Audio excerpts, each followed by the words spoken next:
Imagina por un momento que tu hogar, el lugar que debería ser un refugio de amor y paz, se ha convertido en un campo de batalla invisible. No es solo el estrés del día a día, no son solo los desacuerdos normales de la vida.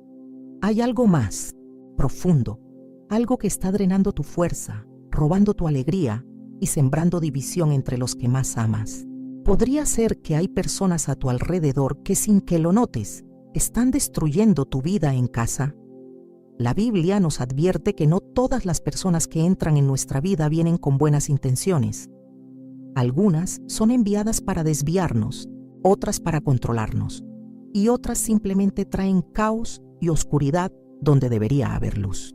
Hoy vamos a desenmascarar a esos 5 tipos de personas que pueden estar destruyendo tu hogar sin que lo notes.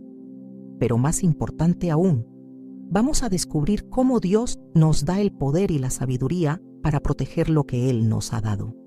Si sientes que esta palabra es para ti, escribe en los comentarios: mi hogar será un refugio de paz. Y prepárate, porque hoy Dios va a abrir tus ojos para que nunca más seas víctima de estas influencias destructivas. La batalla que se libra en el hogar no es solo física o emocional, es espiritual. Hay fuerzas que operan en lo invisible y que intentan debilitar los cimientos de nuestras familias. Lo vemos en las Escrituras, lo experimentamos en nuestras vidas. Discusiones que surgen de la nada, ambientes de tensión que roban la paz, relaciones que se desgastan sin razón aparente. ¿Has sentido esto alguna vez? ¿Has notado cómo la armonía de tu hogar puede cambiar repentinamente sin una causa lógica? La palabra de Dios nos advierte sobre esto. Efesios 6:12 dice: porque no tenemos lucha contra sangre y carne, sino contra principados, contra potestades, contra los gobernadores de las tinieblas de este siglo, contra huestes espirituales de maldad en las regiones celestes. Esto significa que lo que ocurre en nuestra casa muchas veces tiene raíces más profundas de lo que pensamos. No es solo una discusión más. No es solo una diferencia de opiniones. A veces es un ataque diseñado para robar la paz, destruir la unidad y apagar el amor. El enemigo sabe que el hogar es el lugar donde se forja nuestra identidad, donde aprendemos a amar, a confiar, a sentirnos seguros. Si logra sembrar división, rencor o desconfianza, entonces logra debilitar no solo a una persona, sino a generaciones enteras. Y lo más peligroso es que muchas veces no lo reconocemos hasta que el daño ya está hecho. Pero Dios nos ha dado herramientas para discernir y para pelear esta batalla de la manera correcta. En la Biblia encontramos un ejemplo poderoso de cómo el enemigo puede infiltrarse en los hogares. Pensemos en la historia de José y sus hermanos. Génesis 37 nos dice que José tenía un llamado especial de Dios, pero sus propios hermanos lo envidiaban. Esa envidia creció en sus corazones hasta el punto de que lo vendieron como esclavo. Lo que empezó con un pequeño resentimiento, con palabras llenas de celos, terminó en una acción devastadora que separó a una familia por años. Esto nos enseña algo crucial. Las semillas de discordia dentro del hogar, si no son arrancadas, pueden dar frutos de destrucción. Puede ser la envidia entre hermanos, el orgullo entre esposos, la falta de perdón entre padres e hijos. Puede ser algo aparentemente pequeño, como un comentario hiriente, una actitud indiferente, una falta de reconocimiento. Pero si esas cosas no se tratan con la sabiduría de Dios, crecen hasta convertirse en barreras inquebrantables. Por eso la Biblia nos exhorta en Proverbios 4:23. Sobre toda cosa guardada, guarda tu corazón, porque de él mana la vida. Lo que permitimos que entre en nuestro corazón afecta lo que sale de nuestra boca, lo que habita en nuestra mente, lo que guía nuestras acciones. Si permitimos que la amargura, la queja, la crítica constante o la falta de amor se apoderen de nosotros, entonces nuestro hogar sufrirá las consecuencias. Y aquí es donde muchos cometen un error. Creemos que, porque vivimos con alguien, porque compartimos sangre o porque hemos pasado años juntos, eso significa que todo estará bien automáticamente. Pero la Biblia nos dice que las relaciones deben ser cultivadas con intención y vigilancia. No podemos dar por sentado la paz en nuestro hogar, ni asumir que porque hoy hay amor, mañana seguirá allí sin esfuerzo. Jesús nos enseñó algo clave cuando dijo en Mateo 7, 24, 27, que quien escucha sus palabras y las pone en práctica es como el hombre que construye su casa sobre la roca. Esa casa soporta tormentas porque tiene un fundamento sólido, pero aquel que escucha y no obedece es como el que construye sobre la arena, y cuando vienen las lluvias y los vientos, la casa cae. ¿Sobre qué fundamento está construida tu casa? ¿Está edificada sobre el amor, el respeto, el perdón, la verdad de Dios? ¿O está sobre la arena de la manipulación, la mentira, la indiferencia, el orgullo? Si hay algo que debes saber hoy es esto: las influencias espirituales negativas no entran de golpe en un hogar. Se infiltran poco a poco. Un mal consejo, una relación tóxica que toleramos, una actitud que justificamos, una herida que no sanamos, y de pronto, lo que antes era un hogar lleno de amor, se convierte en un campo de guerra donde cada uno lucha por tener la razón, donde el orgullo gobierna más que el amor, donde la comunicación se rompe y las distancias se hacen más grandes. Pero Dios no nos deja sin respuestas. Él nos llama a tomar acción, a abrir los ojos y a reconocer lo que realmente está sucediendo en nuestras casas. Y una de las formas en que Él nos advierte es mostrándonos las señales, las personas, las actitudes que pueden estar contaminando el ambiente espiritual de nuestro hogar, sin que lo notemos. La pregunta es, ¿estamos dispuestos a verlas? ¿Estamos listos para identificar lo que nos está robando la paz? El enemigo quiere que normalicemos lo que destruye. Quiere que pensemos que es normal vivir en un hogar lleno de conflictos constantes, que es parte de la vida, tener relaciones tóxicas, que no hay nada que hacer cuando hay personas en nuestra casa que drenan nuestra energía y nos alejan de Dios. Pero la verdad es que sí hay algo que hacer. Sí hay una forma de recuperar el hogar que Dios diseñó para nosotros. Sí hay un camino de restauración y de sanidad. Hoy Dios nos invita a abrir los ojos y a examinar con honestidad quiénes están influenciando nuestra vida en casa. No con miedo, no con juicio, sino con discernimiento y sabiduría. Porque hay personas que nos edifican y nos acercan a Dios, y hay personas que sin darse cuenta, o a veces con toda intención, están sembrando división, angustia y desesperanza en el lugar donde deberíamos encontrar paz. Pero cuando permitimos que Dios nos muestre la verdad, cuando tomamos la decisión de enfrentar la realidad con fe y determinación, algo comienza a cambiar. La atmósfera espiritual de nuestro hogar se transforma. La oscuridad empieza a retroceder. Lo que el enemigo ha intentado destruir, Dios lo empieza a restaurar. Y es aquí donde debemos preguntarnos, ¿quiénes están influenciando mi hogar? ¿Qué tipo de personas están marcando el ambiente de mi casa? ¿Estoy permitiendo que entren influencias que alejan a mi familia de Dios? Porque cuando entendemos la realidad espiritual detrás de los problemas en casa, entonces estamos listos para enfrentar la verdad y descubrir a esas 5 personas que pueden estar destruyendo nuestra vida en el hogar sin que nos demos cuenta. Una de las formas más sutiles en que el enemigo trabaja dentro del hogar es a través del control disfrazado de amor. Hay personas que ejercen su influencia no de manera agresiva o evidente, sino con manipulaciones tan finas que a simple vista parecen estar actuando por el bien de los demás. Son aquellos que usan la cercanía, la confianza e incluso la fe para dirigir la vida de los otros según su propia voluntad. Y muchas veces, sin darnos cuenta, nos encontramos atrapados en una red donde perdemos nuestra libertad, nuestra identidad y nuestra paz. El control es peligroso porque se enmascara detrás de buenas intenciones.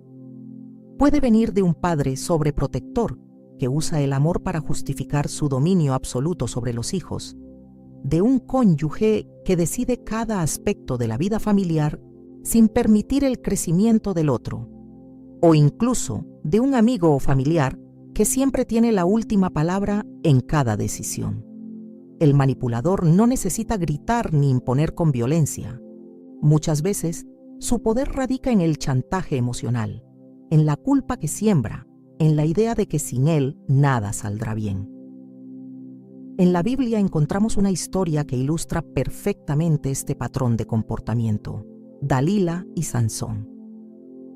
Jueces 16 nos relata cómo esta mujer, con palabras dulces y caricias engañosas, logró hacer que Sansón le revelara el secreto de su fuerza. Ella no usó la fuerza ni la amenaza. En cambio, jugó con las emociones, con la insistencia, con la aparente preocupación por él. Lo debilitó no con espadas, sino con preguntas disfrazadas de amor. ¿Cómo puedes decirme que me amas si no confías en mí?, le dijo una y otra vez, hasta que finalmente Sansón cayó en la trampa. Eso es exactamente lo que hace el manipulador en el hogar. Usa frases como: si realmente me amaras, harías lo que te pido. O: yo solo quiero lo mejor para ti, por eso no debes cuestionarme. O incluso: Dios me ha mostrado que debes hacer esto o aquello. Y poco a poco, lo que parece ser preocupación y cuidado se convierte en una prisión invisible, donde el miedo a decepcionar, el temor al rechazo y la culpa se convierten en cadenas pesadas. Pero Dios no nos creó para vivir bajo la manipulación de nadie. Gálatas 5:1 nos dice: para libertad fue que Cristo nos hizo libres. Por tanto, permaneced firmes y no os sometáis otra vez al yugo de esclavitud. La manipulación es una forma de esclavitud, una estrategia que busca someter la voluntad de los demás a un dominio humano en lugar de la dirección de Dios. Y lo más peligroso es que muchas veces no reconocemos que estamos siendo manipulados. Lo justificamos, lo aceptamos, pensamos que es parte del amor, pero Jesús nos enseñó que el verdadero amor nunca busca control, sino libertad. El amor genuino guía, aconseja, edifica, pero no ata ni somete. Cuando alguien en el hogar usa la manipulación como una herramienta de control, se crean ambientes de opresión espiritual. Hay tensión constante, decisiones que se toman por miedo en vez de por convicción, un desgaste emocional que apaga la alegría. Dios quiere que vivamos en hogares donde haya respeto, confianza y libertad en Él, no en un lugar donde las relaciones sean un campo de batalla de voluntades, donde siempre uno gana y el otro pierde. Si miramos la vida de Jesús, vemos que Él jamás manipuló a nadie. Nunca usó la culpa para que las personas lo siguieran. Nunca impuso su voluntad con chantajes emocionales. En cambio, siempre dio a las personas la libertad de decidir. Cuando el joven rico se acercó a él en Mateo 19 y le preguntó qué debía hacer para heredar la vida eterna, Jesús le dijo la verdad, pero no lo obligó. Le dejó la elección. Ese es el modelo de Dios, el amor que da dirección, pero nunca manipula. Pero, ¿qué podemos hacer si estamos viviendo con alguien que usa la manipulación para ejercer control? La primera clave es reconocerlo. No se puede cambiar lo que no se ve. Muchas veces, la manipulación se normaliza dentro del hogar y la persona afectada llega a creer que es ella quien está equivocada por querer tomar sus propias decisiones. Por eso, necesitamos discernimiento para identificar cuando algo no está bien. La segunda clave es poner límites. No estamos llamados a agradar a los demás a costa de nuestra paz y nuestra relación con Dios. Jesús mismo ponía límites. Cuando Pedro quiso impedirle que fuera a la cruz, diciéndole que eso no debía pasar, Jesús respondió con firmeza: «Apártate de mí, Satanás, me eres tropiezo, porque no pones la mira en las cosas de Dios, sino en las de los hombres». Mateo 16:23. Muchas veces, amar a alguien significa decir no, cuando ese amor se convierte en una herramienta de manipulación. Significa aprender a diferenciar entre el consejo sabio y el control disfrazado. Significa recordar que solo Dios tiene la autoridad absoluta sobre nuestra vida y que cualquier relación que intente ocupar ese lugar no está alineada con su voluntad. El tercer paso es orar y pedir dirección a Dios, porque la manipulación no solo se enfrenta con argumentos o discusiones, se enfrenta con sabiduría divina. Cuando Nehemías estaba reconstruyendo los muros de Jerusalén, hubo personas que intentaron manipularlo para que detuviera la obra. Querían desviarlo de su propósito con distracciones, con falsas acusaciones, con amenazas disfrazadas de preocupación. Pero Nehemías no cayó en su juego. En lugar de ceder, respondió con firmeza: «Estoy ocupado en una gran obra y no puedo descender». Nehemías 6:3. Esa es la actitud que debemos tener. No podemos descender de la misión que Dios nos ha dado solo para complacer a quienes buscan controlarnos. No podemos permitir que el temor o la culpa nos aparten del camino de libertad que Cristo nos ha trazado. Pero aquí está la verdad más importante de todas. Dios tiene el poder de romper las cadenas de la manipulación. Si has vivido bajo el control de alguien, si sientes que tu vida siempre ha estado sujeta a la aprobación o al miedo de decepcionar a otra persona, quiero que sepas que Jesús vino a darte libertad. No estás solo. Dios ve lo que has pasado y Él mismo peleará por ti. Cuando el Espíritu Santo entra en un hogar, las cadenas del control empiezan a romperse. La verdad comienza a brillar y lo que antes parecía normal, de repente se hace evidente como lo que realmente es. Dios te está llamando a vivir en la libertad con la que Él te creó. Y cuando entendemos esto, cuando abrimos los ojos a la realidad de la manipulación disfrazada de amor, comenzamos a notar otras formas en que el enemigo trabaja en el hogar. Porque hay más tipos de personas que pueden estar sembrando destrucción en la casa sin que nos demos cuenta. Y una de ellas es aquella que usa las palabras como armas, no con gritos ni insultos, sino con murmullos, con susurros que envenenan el ambiente y destruyen desde dentro. Las palabras tienen un poder que muchos subestiman. Con ellas podemos levantar a alguien o destruir su espíritu, podemos sembrar amor o envenenar un hogar entero. La manipulación es peligrosa porque encadena el corazón, pero hay algo igual de destructivo que se esparce como un incendio en un bosque seco. La lengua que murmura, que distorsiona, que envenena. En muchas familias, la mayor batalla no es lo que se ve, sino lo que se dice en secreto. Santiago 3:6 dice: «La lengua también es un fuego, un mundo de maldad. Colocada entre los miembros de nuestro cuerpo, contamina todo el cuerpo y encendida por el infierno, prende fuego a todo el curso de la vida». Piénsalo. ¿Cuántos hogares han sido destruidos por una palabra dicha en el momento equivocado? ¿Cuántas relaciones han sido separadas por rumores, por comentarios lanzados sin pensar, por mentiras disfrazadas de verdad? En la Biblia encontramos un ejemplo claro del peligro de la murmuración en la historia de María, la hermana de Moisés. En Números 12, ella y Aarón comenzaron a hablar contra Moisés, cuestionando la autoridad que Dios le había dado. A primera vista, podría parecer una simple conversación, una opinión compartida en confianza. Pero Dios no lo vio así. La murmuración de María y Aarón no solo fue una crítica contra Moisés, sino una rebelión contra Dios mismo. Y como consecuencia, María quedó leprosa, separada del pueblo, aislada por el mismo pecado que había sembrado en su corazón. Esto nos enseña una verdad impactante. Dios toma en serio lo que decimos, y las palabras que salen de nuestra boca tienen consecuencias espirituales. Lo que puede parecer solo una observación inocente, un comentario en privado, puede convertirse en una puerta abierta para la división, la desconfianza y el desorden dentro del hogar. El problema con la persona que murmura no es solo lo que dice, sino la intención con la que lo dice. No es solo el contenido de sus palabras, sino lo que esas palabras están diseñadas para causar. Muchas veces, la murmuración no es directa, sino sutil. Se presenta como preocupación. No quiero hablar mal, pero... o como una supuesta verdad disfrazada. Solo te digo esto para que ores. o incluso como una advertencia manipuladora.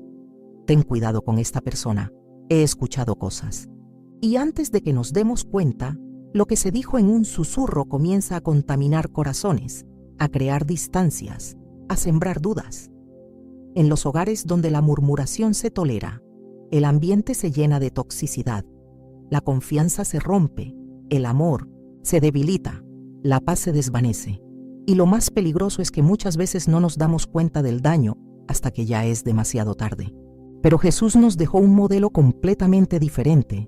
Él no usó sus palabras para dividir, sino para sanar. No para sembrar discordia, sino para traer reconciliación. En Juan 8, cuando los fariseos llevaron ante él a la mujer sorprendida, en adulterio, esperaban que Jesús usara sus palabras para condenarla, para juzgarla públicamente. Pero en lugar de eso, él respondió con sabiduría y amor: el que de vosotros esté sin pecado, sea el primero en arrojar la piedra. Juan 8:7. Ese es el poder de las palabras bien usadas. En lugar de traer destrucción, traen restauración. En lugar de avivar el fuego del conflicto, lo apagan con la verdad de Dios. Pero, ¿qué hacemos cuando en nuestro hogar hay alguien que constantemente murmura, critica, distorsiona la verdad? La primera clave es identificarlo. No podemos ignorar la murmuración y pretender que no tiene efectos. Debemos discernir quién está sembrando comentarios que envenenan, quién usa su lengua para dividir en lugar de unir. La segunda clave es evitar ser parte del problema. Muchas veces, sin darnos cuenta, nos convertimos en cómplices de la murmuración al escucharla, al permitirla, al no corregirla. Proverbios 26:20 dice: sin leña se apaga el fuego, y donde no hay chismoso, cesa la contienda. Si no alimentamos la murmuración, ésta perderá su fuerza. La tercera clave es hablar vida, no muerte. Efesios 4:29 nos exhorta: ninguna palabra corrompida salga de vuestra boca, sino la que sea buena para la necesaria edificación, a fin de dar gracia a los oyentes. En lugar de palabras que dividen, necesitamos palabras que edifiquen, que sanen, que construyan relaciones sólidas en el hogar. Hay familias que han sufrido años de división porque alguien sembró rumores, porque se permitieron conversaciones que no glorificaban a Dios. Pero la buena noticia es que el poder de la lengua también puede usarse para restaurar. Así como las palabras pueden destruir, también pueden levantar. Así como pueden sembrar duda, también pueden traer fe. Así como pueden dividir, también pueden unir. Jesús nos llama a ser personas que traen paz con lo que decimos. Personas que saben cuándo hablar y cuándo callar. Personas que entienden que nuestras palabras pueden traer luz o pueden alimentar la oscuridad.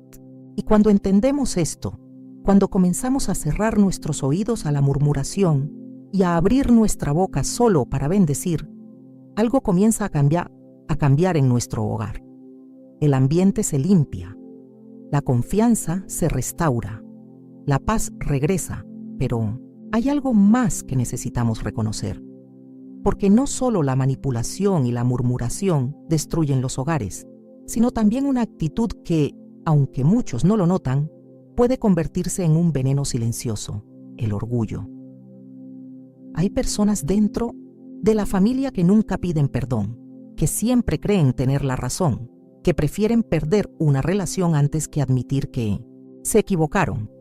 Y esa actitud, aunque parezca fuerte por fuera, en realidad es una de las debilidades más grandes del corazón humano. El orgullo es una de las raíces más peligrosas que pueden crecer dentro del hogar. A diferencia de la manipulación o la murmuración, que muchas veces son evidentes, el orgullo es sutil. Se esconde detrás de la autosuficiencia, detrás de la aparente fortaleza, detrás de frases como: no necesito ayuda, yo sé lo que hago, no tengo por qué pedir perdón. Y así, sin que nos demos cuenta, empieza a levantar muros entre las personas, separando corazones que deberían estar unidos. El orgullo es el veneno que endurece el alma, hace que una persona se aferre tanto a su propia perspectiva que se vuelve incapaz de ver la verdad. Le impide reconocer sus errores, aceptar consejo, pedir ayuda. Y lo peor es que muchas veces las personas orgullosas no se dan cuenta de que lo son. Creen que simplemente están siendo firmes, que están protegiendo su dignidad, que están evitando ser débiles, pero en realidad están construyendo una barrera que las aleja de los demás y de Dios. La Biblia nos advierte en Proverbios 16:18: antes del quebrantamiento es la soberbia, y antes de la caída, la altivez de espíritu. Esto significa que el orgullo siempre precede la destrucción, siempre lleva al fracaso, no hay excepción. La historia de la humanidad está llena de ejemplos de cómo el orgullo ha derribado imperios, ha separado familias, ha destruido relaciones. Uno de los ejemplos más impactantes en la Biblia es el del rey Nabucodonosor. En Daniel 4 vemos cómo este rey poderoso se enalteció a sí mismo, creyendo que todo lo que tenía era fruto de su propia grandeza. Se miró a sí mismo y dijo: ¿no es esta la gran Babilonia que yo edifiqué con la fuerza de mi poder y para gloria de mi majestad? Daniel 4:30. Pero en el mismo momento en que pronunció esas palabras, Dios lo humilló. Perdió su reino, su sanidad mental, su posición. Fue llevado a la condición más baja, viviendo como un animal, hasta que reconoció que solo Dios es soberano. El orgullo nos hace creer que somos el centro de todo. Nos hace sentir que somos los dueños de nuestras propias vidas, que no necesitamos a nadie, que siempre tenemos la razón. Pero tarde o temprano, la realidad nos golpea y nos damos cuenta de que sin Dios no somos nada. Dentro del hogar, el orgullo destruye la unidad. Cuando una persona se niega a pedir perdón, cuando insiste en tener siempre la última palabra, cuando su necesidad de estar en lo correcto es más fuerte que su amor por los demás, está permitiendo que el orgullo sea su guía. Y el problema con el orgullo es que no solo afecta a la persona que lo tiene, sino a todos a su alrededor. Un esposo orgulloso puede hacer que su matrimonio se enfríe. Una esposa orgullosa puede levantar un muro entre ella y su familia. Un padre orgulloso puede perder la relación con sus hijos. Un hijo orgulloso puede alejarse de la bendición de sus padres. El orgullo siempre trae separación, siempre trae distanciamiento. Pero hay algo que muchos no entienden. El orgullo no es una señal de fortaleza, sino de debilidad. La persona verdaderamente fuerte es aquella que sabe reconocer sus errores, que puede pedir perdón, que tiene la humildad para aceptar que no lo sabe todo. La verdadera grandeza se encuentra en la humildad, no en la autosuficiencia. Jesús nos dejó el mayor ejemplo de humildad. Filipenses 2, 5, 8 nos dice que, aunque Él era Dios, no consideró el ser igual a Dios como algo a que aferrarse, sino que se despojó a sí mismo, tomando forma de siervo, y se humilló hasta la muerte, y muerte de cruz. Piénsalo. Jesús, el Rey del universo, no tuvo problemas en humillarse, en servir, en inclinarse a lavar los pies de sus discípulos.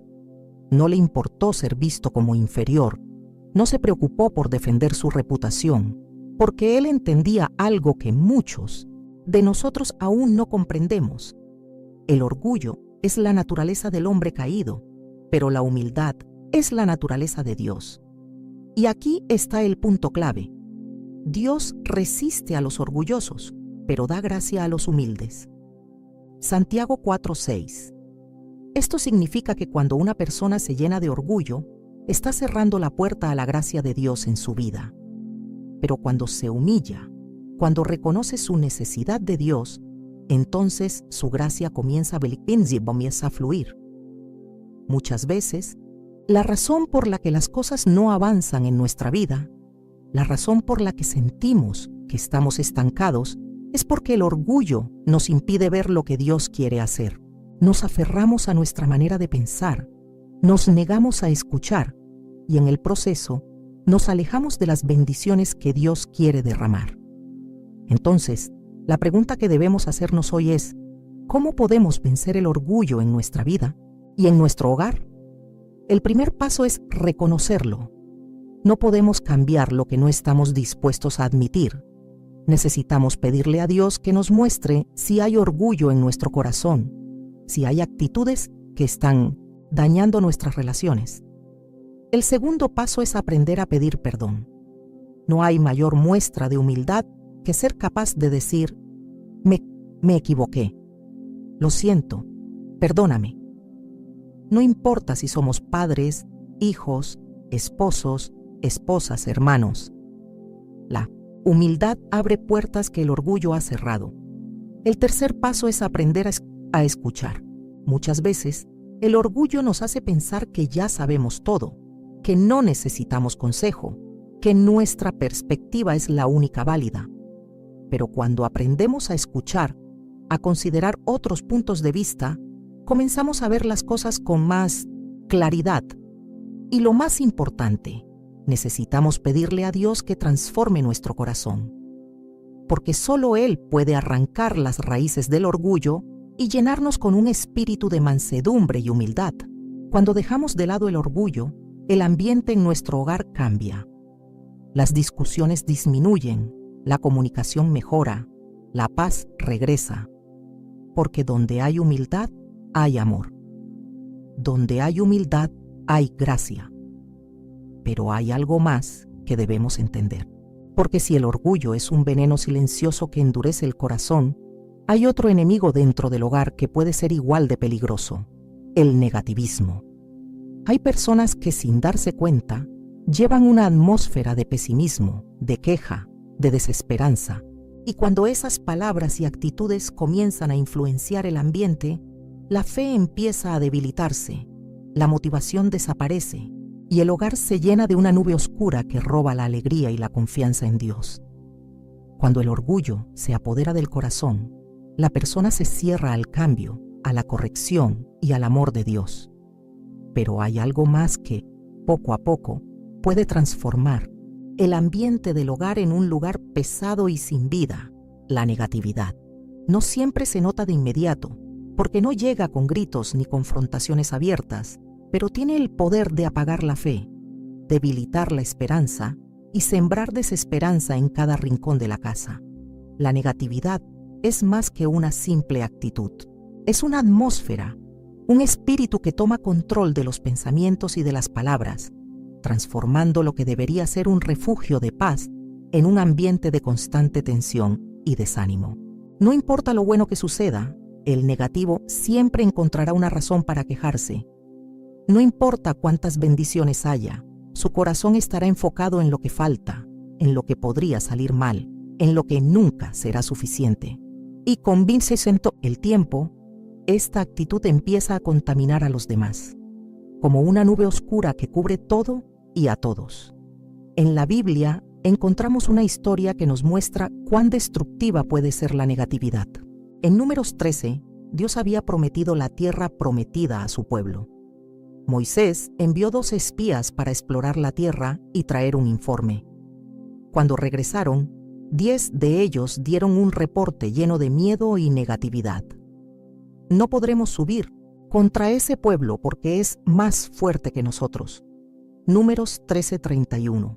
A pesar de que Dios ya había demostrado su poder con milagros, estos hombres solo vieron los obstáculos, solo vieron los gigantes, solo vieron lo imposible.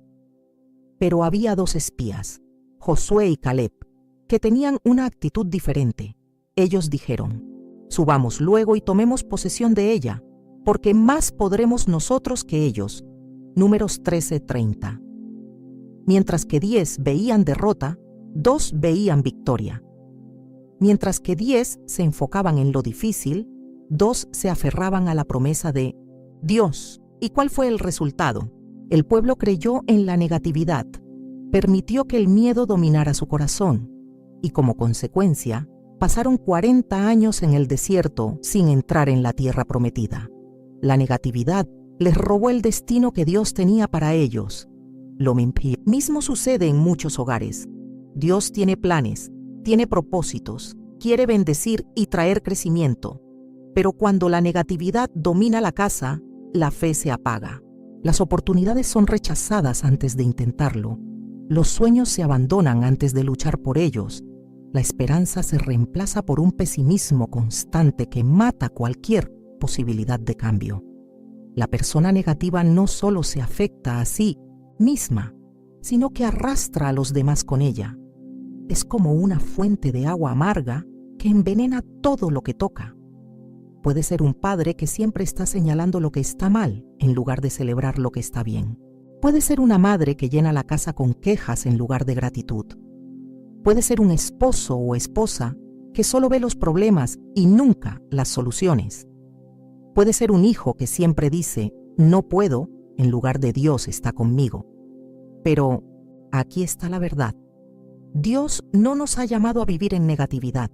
Filipenses 4:8 nos dice, por lo demás, hermanos, todo lo que es verdadero, todo lo honesto, todo lo justo, todo lo puro, todo lo amable, todo lo que es de buen nombre, si hay virtud alguna, si algo digno de alabanza, en esto pensad.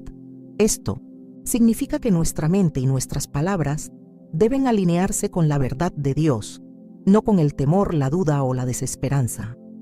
Si vivimos con una mentalidad negativa, estamos ignorando lo que Dios ha dicho sobre nosotros, sobre nuestra familia y sobre nuestro futuro.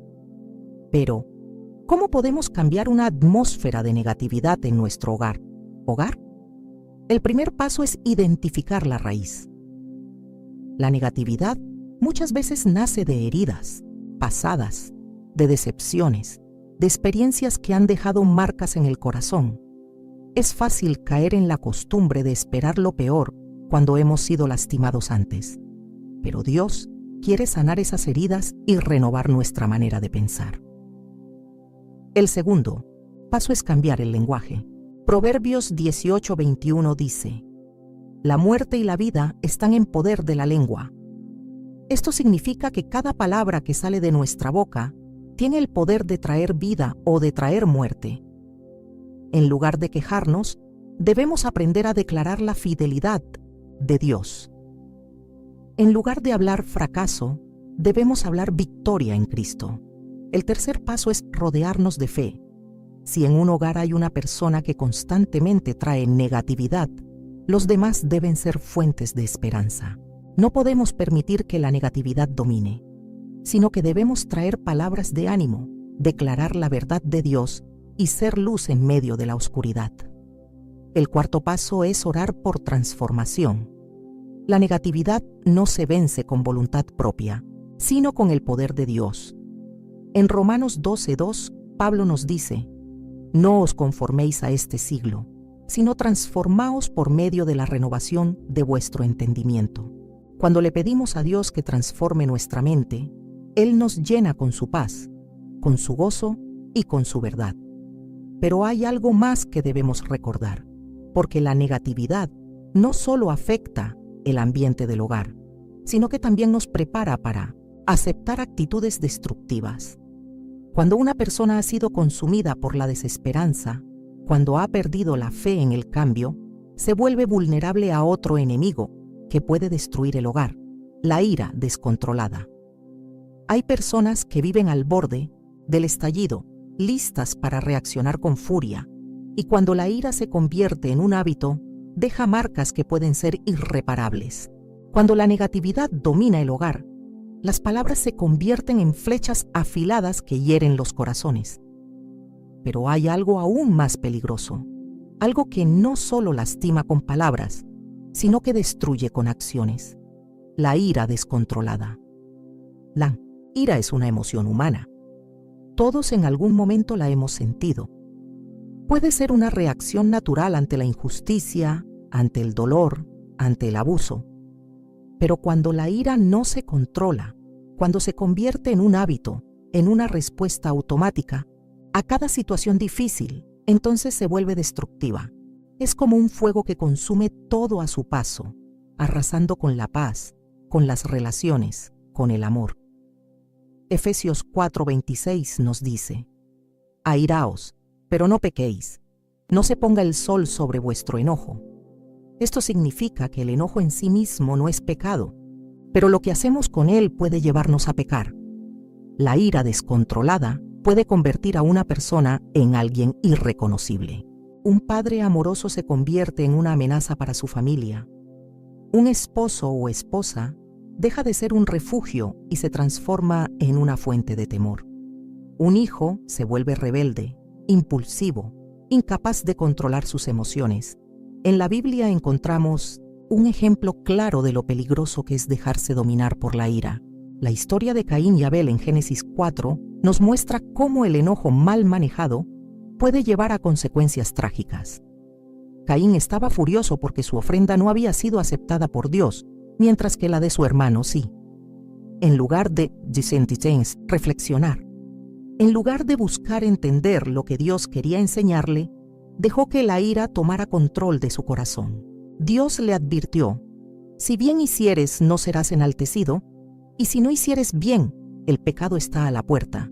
Con todo esto, a ti será su deseo, y tú te enseñorearás de él. Génesis 4:7. Dios le estaba diciendo: Caín, puedes controlar esta emoción antes de que te controle a ti. Pero él no quiso escuchar. Dejó que el enojo se convirtiera en amargura, la amargura en resentimiento y el resentimiento en violencia. Y así, su ira lo llevó a cometer el primer asesinato de la historia. Así es como funciona la ira incontrolable. No empieza con grandes explosiones, sino con pequeñas reacciones que no son corregidas. Un grito aquí, una palabra hiriente allá, un golpe en la mesa, un portazo. Y con el tiempo, esas reacciones se hacen cada vez más fuertes, hasta que un día el control se pierde por completo. Pero, ¿qué hace que una persona se vuelva iracunda? A veces es el dolor no resuelto. Hay personas que han sido heridas en el pasado, que han vivido injusticias, que han experimentado rechazos profundos y sin darse cuenta, llevan dentro una furia reprimida que en cualquier momento puede estallar.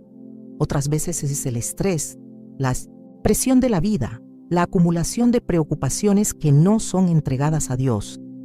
Cuando una persona trata de llevar toda la carga sobre sus propios hombros, cuando no descansa en la paz de Dios, cuando siente que todo depende de ella, entonces la ira se convierte en una forma de escape, en una reacción incontrolable ante el más mínimo problema. Pero la raíz más profunda de la ira incontrolada es la falta de dominio propio. La Biblia nos enseña que el fruto del Espíritu es amor, gozo, paz, paciencia, benignidad, bondad, fe, mansedumbre y dominio propio. Gálatas 5, 22, 23. Cuando el Espíritu Santo gobierna nuestra vida, Él nos da la capacidad de controlar nuestras emociones en lugar de ser controlados por ellas. Entonces, ¿cómo podemos vencer la ira antes de que destruya nuestro hogar? Primero, reconociéndola. No podemos cambiar lo que no admitimos.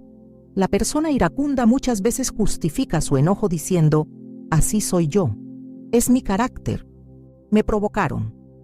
Pero la verdad es que la ira no es parte de la identidad de una persona, sino un hábito que puede ser transformado por el poder de Dios. Segundo, entregándola a Dios. Salmo 37:8 dice: deja la ira y desecha el enojo. No te excites en manera alguna a hacer lo malo. No podemos deshacernos de la ira por nuestra propia fuerza. Necesitamos traerla ante Dios en oración, reconocer que necesitamos su ayuda, permitir que Él sane las heridas que nos han hecho vivir a la defensiva. Tercero, aprendiendo a responder en lugar de reaccionar. Proverbios 15:1 nos dice: la blanda respuesta quita la ira, mas la palabra áspera hace subir el furor. Esto significa que cuando aprendemos a hablar con calma, cuando decidimos controlar nuestras palabras en medio de un conflicto, estamos desactivando el poder destructivo de la ira. Cuarto, renovando nuestra mente con la palabra de Dios. Romanos 12:2 nos dice: no os conforméis a este siglo, sino transformaos por medio de la renovación de vuestro entendimiento. Si hemos sido personas iracundas, si hemos crecido en ambientes donde la ira era la norma, entonces necesitamos un cambio profundo en nuestra forma de pensar. Y ese cambio solo sucede cuando permitimos que la verdad de Dios transforme nuestra manera de ver la vida. Y aquí hay algo muy importante. La ira no solo afecta a la persona que la siente, sino a todos a su alrededor. Un hogar donde hay ira constante es un hogar donde el miedo reemplaza el amor, donde las palabras se convierten en armas, donde las heridas emocionales se multiplican con cada discusión. Pero cuando la ira es vencida, cuando permitimos que Dios tome el control, el hogar se convierte en un lugar de paz. No significa que nunca habrá desacuerdos, pero sí significa que esos desacuerdos serán manejados con amor, con paciencia, con el deseo de construir en lugar de destruir. Sin embargo, hay algo más que debemos entender, porque no basta con reconocer los problemas dentro del hogar. También debemos aprender a protegerlo. No solo necesitamos identificar a las personas y actitudes que traen destrucción, sino que debemos tomar acción para edificar un ambiente donde Dios reine. Y eso es lo que veremos a continuación. Cuando la ira se apodera de un hogar, deja un rastro de heridas, resentimientos y distancias que pueden tomar años en sanar.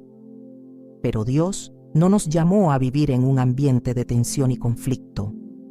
Su deseo es que nuestro hogar sea un refugio, un lugar donde su presencia habite, donde el amor sea el centro, donde la paz gobierne. Sin embargo, eso no sucede por accidente. Un hogar protegido espiritualmente es un hogar edificado intencionalmente.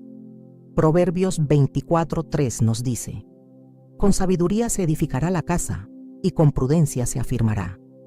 Esto significa que proteger nuestro hogar no es algo que sucede automáticamente. Requiere sabiduría, requiere prudencia, requiere acción. No basta con reconocer los problemas que hemos identificado hasta ahora. Es necesario tomar medidas para blindar nuestra familia de las influencias que intentan debilitarla. En la Biblia hay un ejemplo poderoso de lo que significa edificar un hogar con intencionalidad. Nehemías fue un hombre que entendió la importancia de levantar muros de protección cuando vio que Jerusalén estaba expuesta a sus enemigos. Los muros estaban destruidos, las puertas quemadas y la ciudad vulnerable. Nehemías 4:14 nos dice que él reunió al pueblo y les dijo: pelead por vuestros hermanos, por vuestros hijos y por vuestras hijas, por vuestras mujeres y por vuestras casas. Esa es la misma actitud que debemos tener. Debemos pelear por nuestro hogar. No con gritos, no con discusiones interminables, sino con sabiduría, con discernimiento, con una estrategia basada en la palabra de Dios. Porque si no levantamos muros espirituales alrededor de nuestra familia, el enemigo encontrará la manera de infiltrarse. Pero, ¿cómo podemos proteger nuestro hogar de las influencias destructivas? El primer paso es identificar las puertas abiertas. En la antigüedad, las ciudades tenían puertas que se cerraban cada noche para impedir que los enemigos entraran. De la misma manera, cada hogar tiene puertas espirituales que pueden estar abiertas sin que nos demos cuenta. Puede ser la música que escuchamos, las conversaciones que permitimos, las amistades que influyen en nuestra familia, los programas y contenidos que entran sin filtro en nuestra casa. A veces, sin darnos cuenta, dejamos que pensamientos, ideas y valores que van en contra de la palabra de Dios encuentren un lugar dentro de nuestro hogar. Y una vez que entran, comienzan a moldear la forma en que hablamos, en que pensamos, en que tratamos a los demás. El segundo paso es establecer principios innegociables. Josué 4:15 nos da una declaración poderosa: yo y mi casa serviremos al Señor. No dice quizás, no dice si todos están de acuerdo. Es una declaración firme, una decisión tomada con convicción. Cada hogar necesita principios inquebrantables. ¿Qué valores guían tu casa? ¿Cuáles son las reglas espirituales que has establecido? No podemos esperar que nuestro hogar esté alineado con Dios si no hay decisiones claras sobre cómo vamos a vivir. El tercer paso es priorizar la oración en familia. Muchos hogares tienen tiempo para todo, para trabajar, para ver televisión, para estar en redes sociales, pero la pregunta es, ¿hay tiempo para buscar a Dios juntos? Cuando la oración es la base de una familia, algo poderoso sucede. Se cierran las puertas al enemigo, se fortalecen los lazos, se trae dirección, paz y propósito. Un hogar que ora es un hogar que permanece firme. Daniel entendió esto cuando fue llevado cautivo a Babilonia en un ambiente hostil y lleno de influencias paganas. Él tomó la decisión de orar 3 veces al día. No dejó que el entorno cambiara su compromiso con Dios. Su comunión con el Señor fue su protección.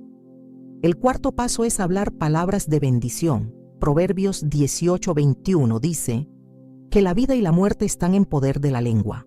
Esto significa que las palabras que declaramos sobre nuestro hogar tienen un impacto real.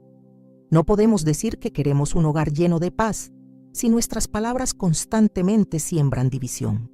No podemos esperar que nuestra casa esté llena de amor si usamos el lenguaje para herir, para criticar, para menospreciar. Cuando Jesús estuvo en la tierra, Él usó sus palabras para traer vida. Sanó enfermos con su voz, calmó tormentas con su autoridad, levantó a los caídos con su compasión. Nuestras palabras también tienen poder. Por eso, en lugar de maldecir, debemos bendecir. En lugar de quejarnos, debemos agradecer. En lugar de declarar fracaso, debemos proclamar la fidelidad de Dios. El quinto paso es ser un ejemplo vivo. No podemos pedir que nuestra familia busque a Dios si nosotros no lo hacemos primero. No podemos enseñar con palabras algo que nuestras acciones contradicen. Un hogar protegido no es solo aquel que sigue reglas, sino aquel donde el ejemplo es más fuerte que cualquier instrucción. Jesús no solo predicó, Él vivió lo que enseñó. Sus discípulos no solo lo escucharon hablar sobre el amor, sino que lo vieron amar. No solo lo escucharon hablar sobre el perdón, sino que lo vieron perdonar. Y eso los transformó. Cuando nuestros hijos, nuestro cónyuge, nuestros familiares ven que nuestra relación con Dios es genuina, eso impacta más que cualquier sermón. No podemos cambiar a las personas a nuestro alrededor, pero sí podemos ser la luz que los guíe hacia la verdad. El sexto paso es permanecer firmes, aun cuando haya resistencia. Proteger el hogar no siempre será fácil. Habrá momentos en que otros no estarán de acuerdo con las decisiones que tomamos. Habrá críticas, habrá pruebas, habrá desafíos. Pero en Efesios 6:13, Pablo nos dice: tomad toda la armadura de Dios para que podáis resistir en el día malo y, habiendo acabado todo, estar firmes. Esto significa que aunque haya dificultades, aunque el enemigo intente atacar, aunque otros no entiendan, debemos permanecer firmes en la fe, confiando en que Dios es nuestra fortaleza. Porque la verdad es esta: un hogar protegido es un hogar donde Dios es el centro. Cuando Él es la prioridad, cuando su palabra es nuestra guía, cuando la oración es nuestra conexión con Él, entonces ninguna influencia destructiva podrá derribar lo que ha sido construido sobre la roca. Pero hay algo más, porque no solo se trata de proteger el hogar, sino de permitir que Dios lo restaure, lo sane, lo transforme. Y cuando abrimos las puertas para que su presencia entre, todo lo que ha sido roto, todo lo que ha sido herido, todo lo que parecía perdido, comienza a ser renovado. Cuando tomamos la decisión de proteger nuestro hogar, de levantar muros, de oración, de establecer principios que honren a Dios, algo comienza a cambiar. Pero, ¿qué sucede cuando la casa ya ha sido dañada? Cuando el conflicto ya ha dejado cicatrices profundas, cuando la división ha tomado el lugar del amor. Hay hogares donde el dolor parece haberse convertido en el lenguaje diario, donde las palabras ya no edifican sino que destruyen, donde la distancia entre los miembros de la familia ha crecido tanto que parece imposible restaurarla. Hay personas que han llegado a un punto donde se preguntan si vale la pena intentarlo, si aún hay esperanza, si Dios realmente puede traer paz en medio del caos. Y la respuesta es clara: sí, Dios puede restaurar cualquier hogar. Sí, Él puede traer paz donde hay conflicto. Sí, Él puede sanar lo que ha sido herido. Porque no hay situación demasiado rota que su amor no pueda reparar. Jesús dijo en Lucas 18:27, lo que es imposible para los hombres es posible para Dios. No importa cuán difícil parezca la restauración, cuán grande sea la herida, cuán profundo sea el abismo que ha dividido a la familia. Dios tiene el poder de hacer lo imposible. Un ejemplo poderoso en la Biblia es la historia del hijo pródigo. En Lucas 15, Jesús nos cuenta sobre un joven que decidió alejarse de su hogar, tomar su herencia y gastarla en una vida desordenada. Su decisión trajo dolor a su familia, rompió el vínculo con su padre, causó sufrimiento, creó una separación que parecía irreparable. Pero lo que más impacta en esta historia no es la caída del hijo, sino la actitud del padre. Nunca dejó de esperar, nunca dejó de amar, nunca cerró la puerta a la posibilidad de restauración. Y cuando el hijo finalmente comprendió su error y decidió regresar, no encontró juicio, no encontró rechazo, encontró brazos abiertos, encontró gracia, encontró restauración. Ese es el corazón de Dios. Él es el Dios de las segundas oportunidades, de la sanidad, de la restauración. No importa cuánto tiempo ha pasado, no importa cuántos errores se han cometido, Dios sigue esperando con sus brazos abiertos, listo para reconstruir lo que ha sido destruido. Pero, ¿cómo comienza la restauración en un hogar? El primer paso es invitar a Dios a tomar el control. En muchos hogares, el problema no es solo la falta de comunicación o las heridas del pasado, sino la ausencia de la presencia de Dios. Solo su amor tiene el poder de sanar corazones, de transformar actitudes, de romper cadenas de resentimiento. Salmo 127:1 nos dice: si Jehová no edificare la casa, en vano trabajan los que la edifican. Esto significa que ninguna estrategia humana, ningún esfuerzo por sí solo, puede traer restauración duradera. Solo cuando Dios es el fundamento del hogar, la restauración es completa. El segundo paso es soltar el pasado. Hay personas que dicen que quieren restauración, pero siguen aferradas al dolor, a los errores de los demás, a las heridas que no han sanado. La sanidad solo ocurre cuando decidimos dejar atrás el ayer y mirar hacia adelante con fe. Isaías 43:18-19 nos dice: no os acordéis de las cosas pasadas, ni traigáis a memoria las cosas antiguas. He aquí que yo hago cosa nueva. Dios quiere hacer algo nuevo en tu hogar, pero necesitas permitirle que cierre las heridas del pasado. El tercer paso es reconstruir la confianza. La confianza es la base de cualquier relación, pero cuando ha sido quebrantada, no se recupera de la noche a la mañana. Se reconstruye con acciones, con perseverancia, con una decisión diaria de amar y perdonar. Efesios 4:32 nos dice: antes sed benignos unos con otros, misericordiosos, perdonándoos unos a otros, como Dios también os perdonó a vosotros en Cristo. Cuando aprendemos a perdonar como Dios nos perdonó, abrimos la puerta para que la paz regrese a nuestro hogar. El cuarto paso es cambiar la cultura de la casa. En muchos hogares, los patrones destructivos han sido repetidos por generaciones. La crítica, la impaciencia, la falta de afecto, la desconfianza, la indiferencia. Pero cuando decidimos romper con esos ciclos y establecer una nueva cultura basada en el amor de Dios, la transformación comienza. Colosenses 3:14 nos dice: sobre todas estas cosas vestíos de amor, que es el vínculo perfecto. El amor es la clave para cambiar la atmósfera del hogar. No el amor superficial basado en emociones pasajeras, sino el amor de Dios, que es paciente, que es bondadoso, que no guarda rencor, que busca siempre la restauración. El quinto paso es orar juntos como familia.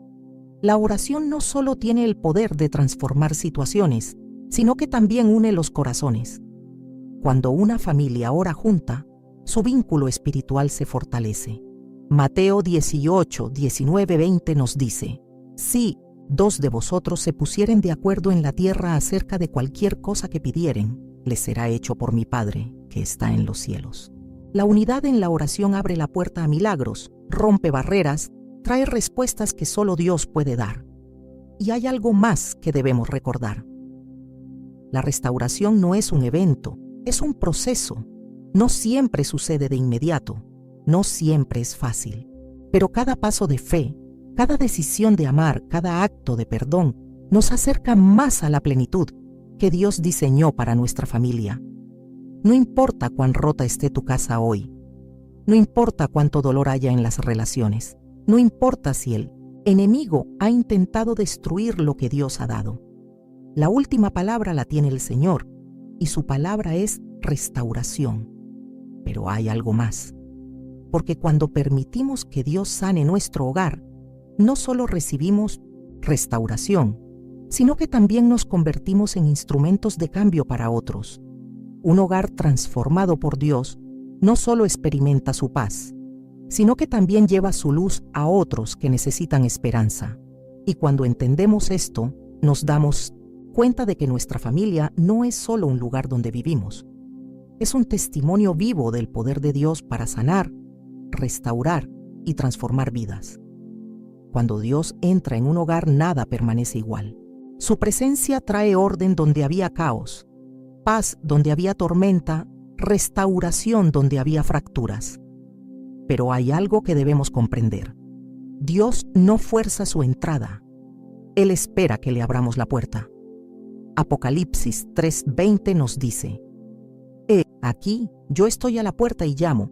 Si alguno oye mi voz y abre la puerta, entraré a él, y cenaré con él, y él conmigo. Esta es la invitación más hermosa que podemos recibir. Jesús está esperando entrar en tu hogar, no solo para visitarlo, sino para habitar en él, para transformarlo desde dentro, para hacer de tu familia un testimonio vivo de su poder y amor. Tal vez, mientras escuchabas cada una de estas palabras, te diste cuenta de que hay cosas que necesitan cambiar en tu casa. Tal vez identificaste actitudes que han estado dañando el ambiente de tu hogar, palabras que han causado heridas, relaciones que necesitan ser restauradas. Y ahora la pregunta es, ¿qué harás con lo que Dios te ha mostrado? Porque hay algo que debemos entender. Las familias no se sanan por accidente, los hogares no se transforman por casualidad. Requiere entrega, requiere fe, requiere una decisión firme de permitir que Dios tome el control. Y esa decisión comienza hoy. Josué 24:15 nos da un desafío poderoso. Escogeos hoy a quién sirváis, pero yo y mi casa serviremos a Jehová. Esa fue una declaración de compromiso, una declaración de liderazgo espiritual, una decisión que cambió el destino de su familia. Hoy Dios nos llama a hacer lo mismo, a tomar una decisión firme, a poner nuestra casa en sus manos, a cerrar las puertas a todo lo que ha traído división y abrir espacio para que su amor y su paz llenen cada rincón de nuestro hogar. Pero hay algo más. No solo estamos llamados a recibir la restauración de Dios, sino a convertirnos en instrumentos de transformación para otros.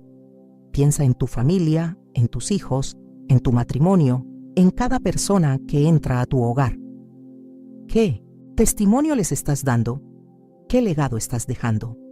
¿Estás edificando un ambiente que refleje el carácter de Cristo o permitiendo que las influencias destructivas tomen el control? Porque lo que Dios haga en tu casa no solo impactará tu presente, también impactará el futuro de las próximas generaciones. Un hogar donde la presencia de Dios es real, donde la oración es prioridad, donde el amor es la base, es un hogar que dejará un legado de fe que nunca se apagará. El enemigo intentará hacerte creer que es tarde, que el daño ya está hecho, que no hay solución para tu familia. Pero eso es una mentira. Dios es especialista en hacer nuevas todas las cosas. Isaías 61:3 nos dice que Dios cambia ceniza en gloria, luto en gozo, espíritu angustiado en alabanza. No importa lo que ha sucedido hasta ahora, Dios puede escribir un nuevo capítulo en la historia de tu familia. Elige hoy rendir tu hogar a Dios. Elige hoy caminar en su verdad, restaurar lo que ha sido quebrantado, sanar lo que ha sido herido. Porque cuando decides confiar en Dios, cuando decides poner en práctica su palabra, cuando decides hacer de Él la roca firme de tu casa, todo cambia. Y mi oración es que hoy, en este momento, tomes la decisión de entregar completamente tu hogar a las manos de Dios. Que Él sea el Señor de tu familia, el Rey de tu casa, la luz que guíe cada paso. Que el Señor bendiga tu hogar, que su paz inunde cada habitación y que su amor sea el fundamento sobre el cual se edifique cada relación. En el nombre de Jesús, amén.